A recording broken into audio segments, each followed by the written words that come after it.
Procedemos a ingresar a nuestro buscador, escribimos SQL Server e ingresamos a nuestra aplicación. Esperamos que se ejecute.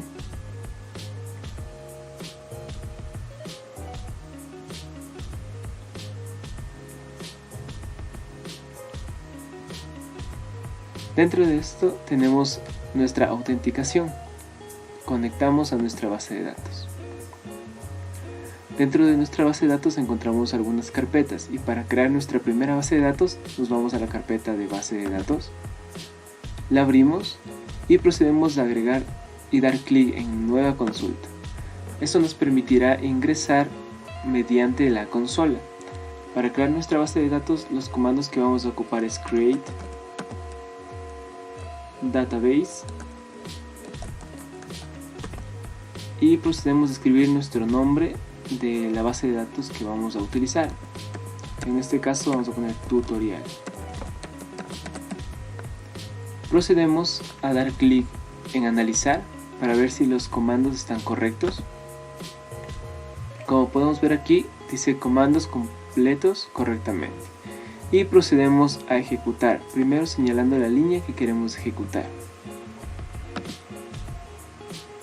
Como podemos ver, aquí se completó y en nuestra carpeta de base de datos le damos clic derecho, actualizar y como podemos ver se ha creado nuestra primera base de datos. Como podemos ver a continuación, después de haber creado nuestra base de datos, comenzamos con la creación de tablas. Primero escribimos create base de datos tutorial como teníamos en la anterior parte. Ahora vamos a ocupar la misma base de datos con el comando used. A continuación vamos a proceder a crear nuestra primera tabla y como un comentario vamos a agregar tabla carrera. Damos espacio.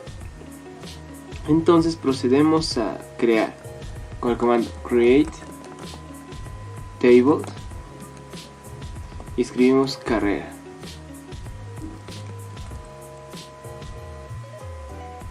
Procedemos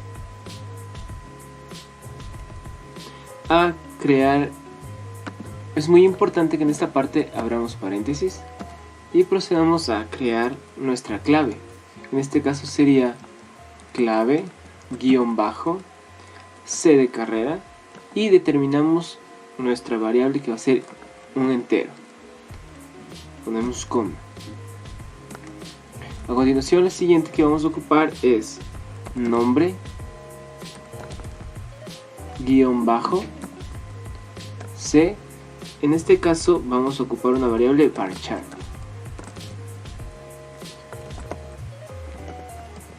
De 50. En este caso, esta clave o esta variable nos permite ahorrar espacios en el disco de nuestra base de datos. Procedemos con la siguiente, que sería duración. Es muy importante no poner aquí ni tildes, ni ningún signo de interrogación, ni puntuación, porque no detectará, a diferencia que sea la coma. Entonces procedemos a poner duración C y nuestra otra variable será float, coma. Y por último utilizaremos el constraint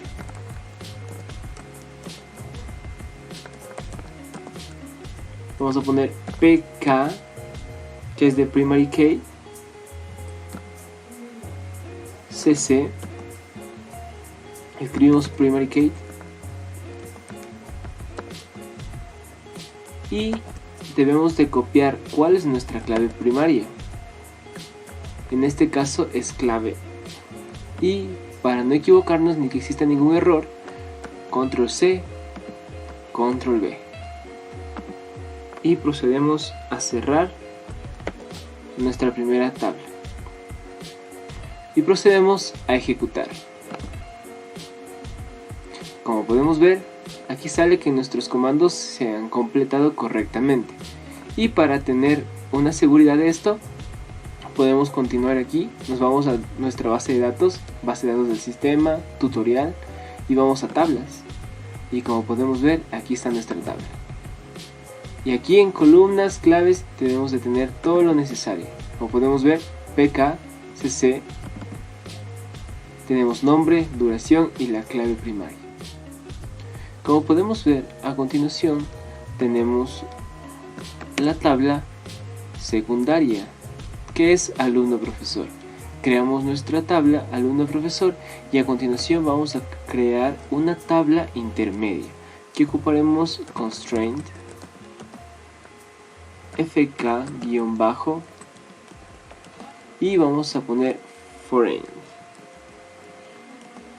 key y procedemos a copiar las claves de las anteriores tablas que hemos creado.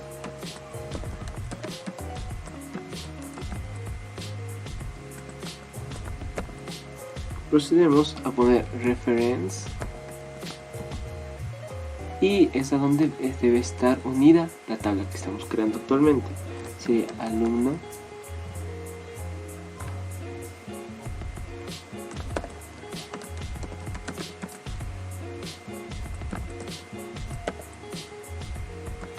y cerramos. Procedemos a crear la siguiente, sería constraint fk foreign key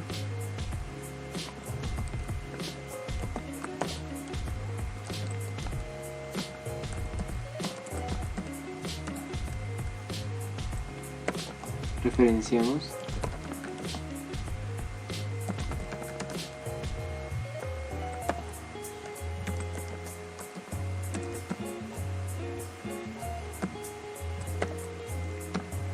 y procedemos a crear nuestra tabla.